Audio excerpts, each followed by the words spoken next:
Russell T Davies and Juno Dawson's progressive wet dream of making this incarnation of the Doctor sadistic, vindictive, ruthlessly clinical in his ugly, angry outbursts, aimed particularly at their arch nemesis, white men with a view contrary to their own, has caused strong, heated debate amongst fans and divided fandom big time since the Interstellar Song Contest was aired on Saturday, the 17th of May. Now, apparently, the Doctor is allowed to behave like some tyrannical torturer, like some by-generated Darth Sidious, like some angry British fisherman after being sold down the river by the British government in our latest capitulation to the EU,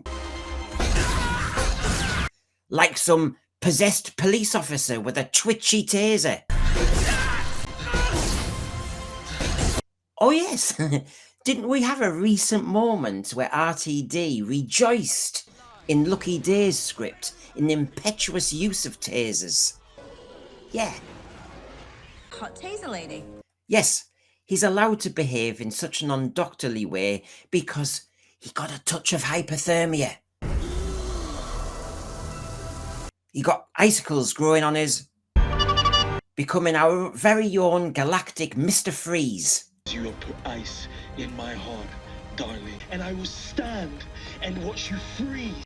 Our own Captain Birdseye with a vindictive, twitchy fish fingers in that mavety glove. Who knew that torturing people you don't like for prolonged periods of time is permitted if the progressives approve of your concocted cause? Well, that's all right then. Who knew? What happened to those liberal virtues that have proliferated our prisons and justice system? I, for one, not just kid, was stunned. But look, it's okay. Calm down, everyone. The Doctor used the get out of jail immunity card excuse. He was triggered. The death of 3 trillion people triggered me. The potential death of 3 trillion people meant he felt truly warranted in applying... How about we try this 3 trillion times? So, an eye for an eye, a tooth for a tooth is back in the lexicon of the progressive writers of our current media elites. You can't keep up. The shifting sands of virtue swapping, the sliding tectonic plates of moral codes. Keep up, folks. I found this presentation of the Doctor out of character, unbecoming of a designated hero in a family drama, and overzealous in its delivery and exposure of time on the torture. 1 minute of the 47 minutes was pure Doctor torturing a man on the floor. By the way, how cowardly of our hero Doctor to torture and tase a kid as a hologram. Queensberry rules? I think not. Our panel got extremely heated and perturbed by this latest presentation. Hold on to your popcorn. This character he's playing simply isn't the Doctor. What he did last night, what that character was made to do, is torture an individual and seemingly getting pleasure from it. Well, he seemingly did get pleasure from it. Being very explicit on the revenge he would exact on that person throughout the episode, and then the torture scene in particular, proves to me that unless they've got a card up their sleeve about why the Doctor's acting like this, then that this production team have completely and utterly lost the plot. We've been saying for weeks this isn't Doctor Who. This certainly isn't the character of the Doctor in this iteration of Doctor Who. I don't know who he's playing, and I don't know why they're doing it, but they have completely and utterly trashed this beloved character of all of us. Like when you compare to what Colin Baker had to do with the torturing and the throttling of Perry, it was a bit more in line with what was going on because it was a shaky regeneration. He just regenerated. But here, what we had today, that is not the character yesterday. I mean, that's not the character of the Doctor. No. I mean, I counted, because I broke it down, it's a minute. It's absolute sadism. This is Yes. the Doctor just inflicting revenge, if you like, or getting particularly angry. This is sadistic. Some people are so angry about this because of what this series has done. Now, as John quite rightly said, and a lot of Doctor Who fans are hoping for in a way, oh, are we going to explore the Valeyard possibility arc? The trouble is, a casual viewer will go, what the hell is this? And it's not explained, and that's kind of fan fiction. Fan fiction should stay as fan fiction, not And on as and if we did go down the Valeyard route, is that something that we would associate with the Valeyard? I know, and he's supposed to be a blooming hero, for God's sake. And I thought in these dark times he wanted an emotional doctor, not Wasn't and a doctor who's a hero, and this is not a hero.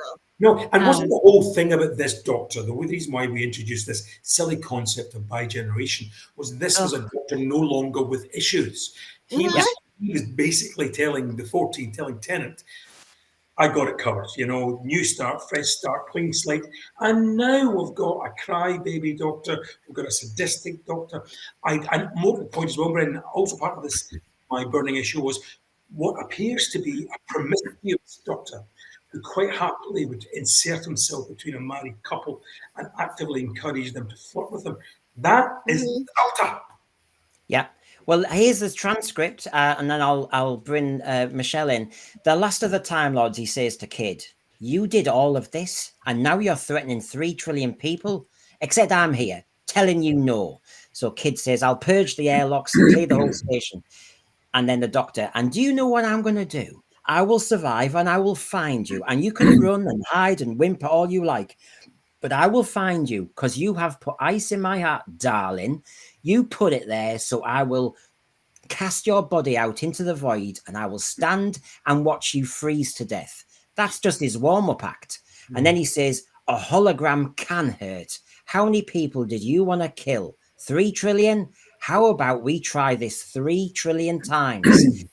I mean, bullying, cruelty, sadism, butchery.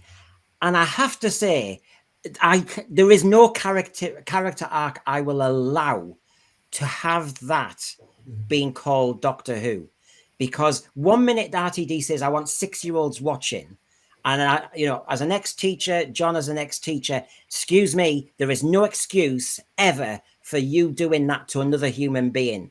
Couldn't give a damn.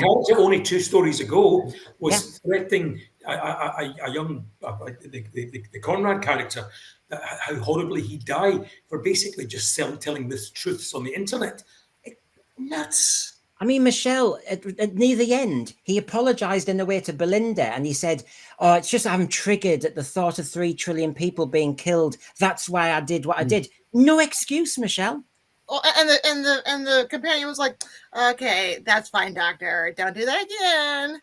And whatever happened to it, I think back to 12, never be cowardly, never be cruel. Yes. Yeah. This is saying, well, I don't like you, or you're different, or because also don't forget, he killing 3 trillion people, is bad. But he hadn't even carried out his plan yet. He hadn't even killed anybody yet. Because they had the whole MacGuffin of everybody lives at the end. No. And so he's threatening to do it. And let's go back to the fact that this is a kid. His name is Kid because his mother didn't even have a chance to name him before being killed. And that he is also has a thing called the G word, genocide committed against his peoples. And then he's being tortured. Clearly, Kid has mental health issues. He is traumatized from war. Now, terrorism, of course, is bad. But this whole episode is just so messed up. Well, in his time, the Doctor's been a thief, a multiple murderer, a mischief maker, and a torturer. So there's a wealth of context for this Doctor to behave that way. I don't have a problem with it. I think there's a duality here. On the one hand, there's what we would like the Doctor to be, what comforts us regarding what the Doctor is, how we see him, how we see him as a champion of virtuous causes. But then there's the reality in the lore, in the history of the show, which has been diligently constructed. There's been examples of Colin Baker, who I liked his tenure. He not only killed 2 people, but he was quite gleefully quipping about it. Eccleston gleefully and with gusto tortured a Dalek, and this gives some plausibility to him behaving like this. There's also the arc about the Valyard. One day, these dark distillations within him will culminate and manifest as him being the Valyard. But regardless of whether they do or they don't, my issue is that there is a wealth of context for him to behave like this. I don't enjoy torture or anything like that, but I like the direction in which they've taken him. I thought he performed it with aplomb, and it was compelling. I think I'm just coming from, we were brought up with the Mary Whitehouse criticisms.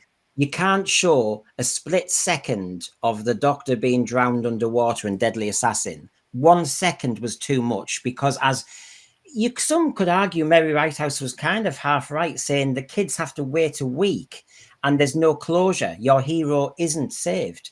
Now we have a 60 seconds of torture, and there may be an arc, Paul, and there may be context that we can understand as fans. But I thought the BBC and any responsible media producer had to be thinking, when you go to bed that night, since this is a family show, will the kids see closure for somebody being bad? I don't think you can have it both ways. If you want a breadth applied to how a character is explored, then sometimes you have to take the bad elements with the good ones. Just to answer Michelle's point about the guys falling into the acid bath, he still made a quip when he knew that there had been a death. He wasn't remorseful. He wasn't sorrowful about the death. He chose to make a quip. I think he said something like, "I won't join you."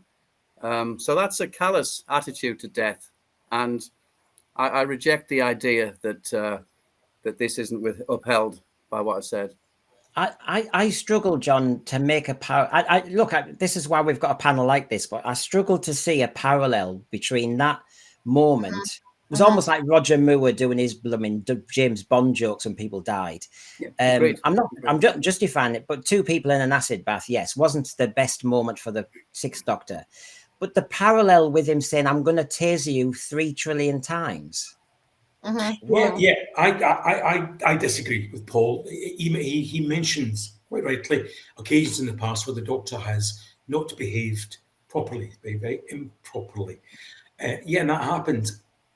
Strange, and the Eccleston Dalek thing, I buy. This was a very tortured individual. We knew there was and there was an arc being built there with the Doctor and the Time War, and this is him being damaged goods. The whole thing with Baker, Colin Baker, and the acid bath scene with Eric Sayward, really badly managing, script editing the show at that time, and the show paid the price for that, because mid-season it was cancelled effectively and then put on hiatus afterwards. This representation of the Doctor, in combination with him choosing who he dislikes, he's not treating people similarly across the board here. He's picking and choosing who he hates and dislikes over others. But that particular representation last night, I thought in my head, as I watched things, I don't recognise this character anymore, because the character I know and love and grew up with wouldn't have enjoyed doing that. And this man looked as though he was enjoying it. And Brenda's quite right, I think. At the end of that, there was no comeback. There was no fixing it. The Doctor admitting he was wrong. It was all done very flippantly, over and done with, and that, because I think that's where this Doctor is now. And that's very sad, because I don't think children need heroes. And this isn't a hero. This is what he's portraying as a damaged individual. Doctor Who's a heroic show. It's an entertaining show. You can have little side issues along the way as well, but this is just, we were promised a clean slate Doctor, and what we're getting is a very tortured individual. And we had RTD saying that in these dark times, he wants people to tune into Doctor Who as a safe space. Yeah. Now, I really, really, truly would say parents would have much more of an issue with what happened in those 60 seconds than happened regarding a pronoun debate for Starbeast. I think there's a level where you go, hold on a minute. Now, I've been arguing, Paul, for a darker Doctor Who. I want a darker tone. But even within a darker tone, your hero has to come through. If he has a wobble, if he has a moment, you have to see him in the end resolve the situation and be one of the goodies. And although we will maybe enjoy the character arc over 8 episodes, we're fans, but other viewers may not see that, and neither will a kid who isn't in charge of the channel they watch. And I'm concerned that in a family drama set up by Sydney Newman, who wanted to educate kids and inculcate certain moral values, we've now got experimentation by people who actually are bored with the Doctor's character and are just trying to do their own stuff. It's not a valid argument. What about the things that James Bond does? James Bond is sometimes cruel to people who he vanquishes. Kids love James Bond. I think it's all part of the fantasy. Kids, it's all part of the fantasy. But James Bond is not pitched at kids. This was kids watch it though. I think you're being a little disingenuous, Brendan. Kids watch. No. I'm not being disingenuous. I'm being historical. I get the impression that you are. Sydney Newman. No. Well, let me finish. Sydney Newman. Well, you asked me a question. I just sort of decided to answer. Yeah, no, but you said. Yeah, but remember, you said what I said was invalid. That's always a dangerous part of the argument. I was just quoting. Well, you're saying it's invalid. I'm just quoting Sydney Newman. As a fan to a fan, I'm just quoting the person who originated the series. Okay. So it's a bit valid because he's a man who brought up the whole thing. It is meant to be educational. It is meant to focus on kids. Remember, it was meant to be the bridge between Jukebox Jury and Grandstand. That wasn't meant to be James Bond time. No, agreed. But that was then. The show has evolved. And story arcs have been placed, and the Doctor's character has been changed. And there are examples dating right back to the first story, where he would have, for no good reason, stove in somebody's skull. So there is a provenance to this. There is a provenance to the Doctor being a murderer. And sometimes when he murders, he does it gleefully and makes jokes. So when there's a wealth of context for things, when the show's history is littered with such, then I have no problem with a writer, even a writer like Juno Dawson, seizing upon that and developing it, especially if it's done well. And I feel that it was. Well, I'm trying to think what's done well about it when it's unresolved. We've got a broken Doctor, an angry Doctor, and kids go to bed not seeing resolution there. I'm not happy about that. Equally, the series hasn't finished yet, has it?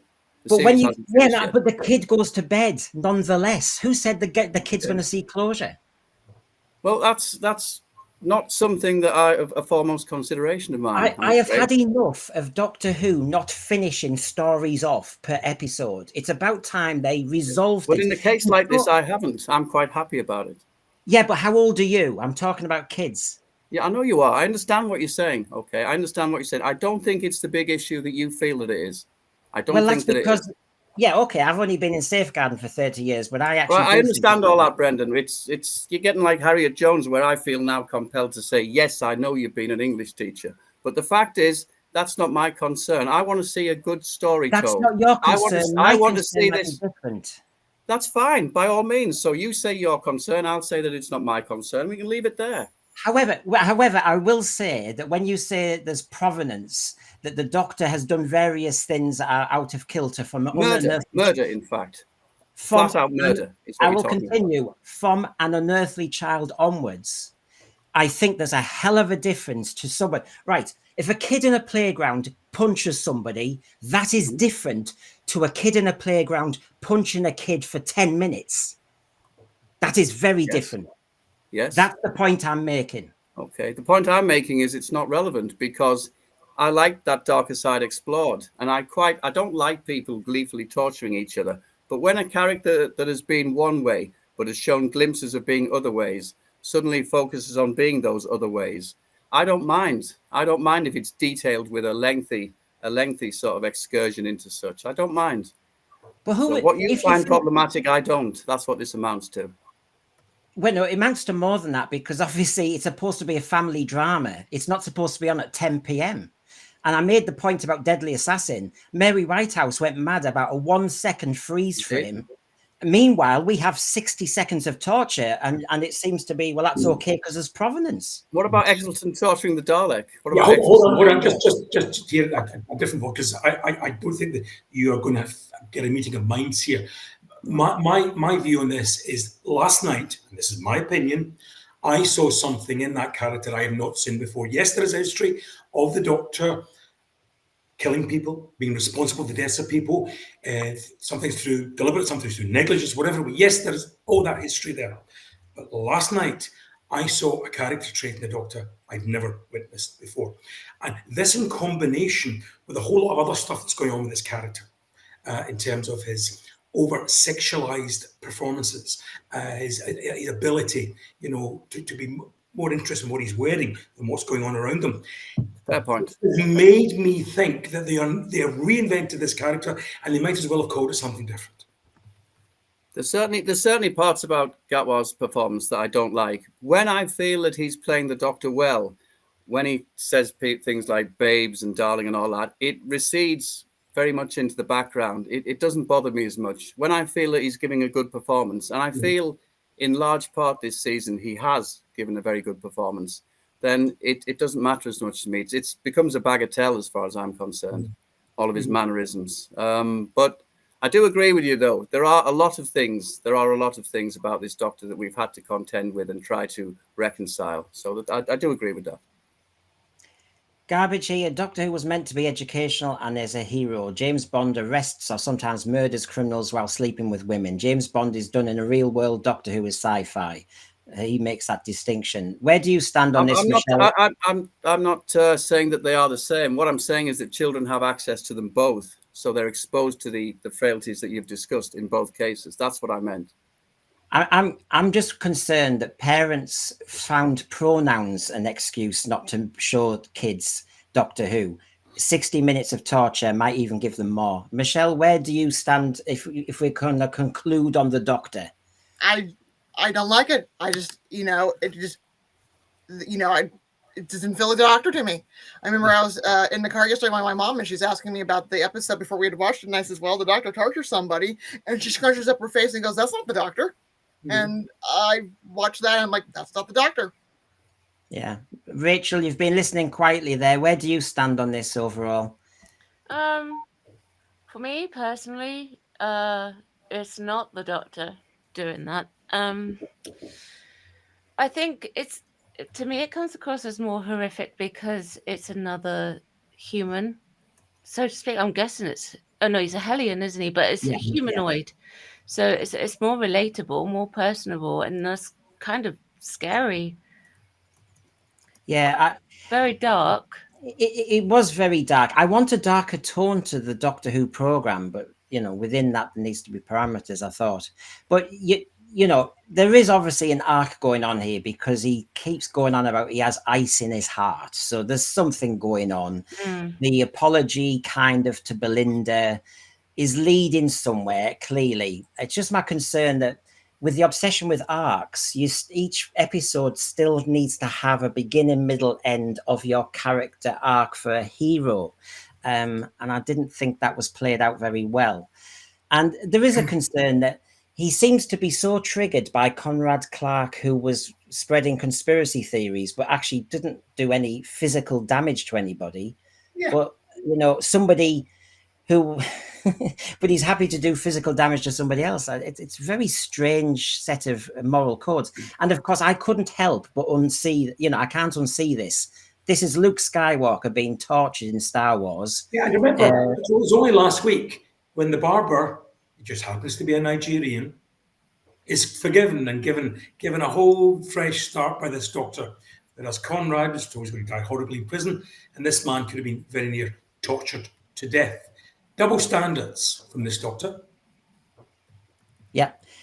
Dom Go here says, I'll tell you now, if Tom Baker tortured anyone back in 1975, my folks would have changed the channel and my Doctor Who journey would have been over there and then. Paul Holgate, Luke Skywalker and Han Solo kill people, but they never torture them. Likewise, the Doctor, if he takes a life, it's out of necessity. I think the issue is, Paul, it's divisive, this, for Doctor Who. This is the thing. Perhaps, but that in and of itself, that's not a problem for me. If people are of different minds about a show, I think it can sometimes engender the show having renewed interest. And I think that's what might happen here. I'm not suggesting for a moment that this era is redeemable. I've said since before it started that it isn't. But if they take things in interesting directions, And if it's performed well, then that can appeal to me. And that's what's happened. That's what's happened here.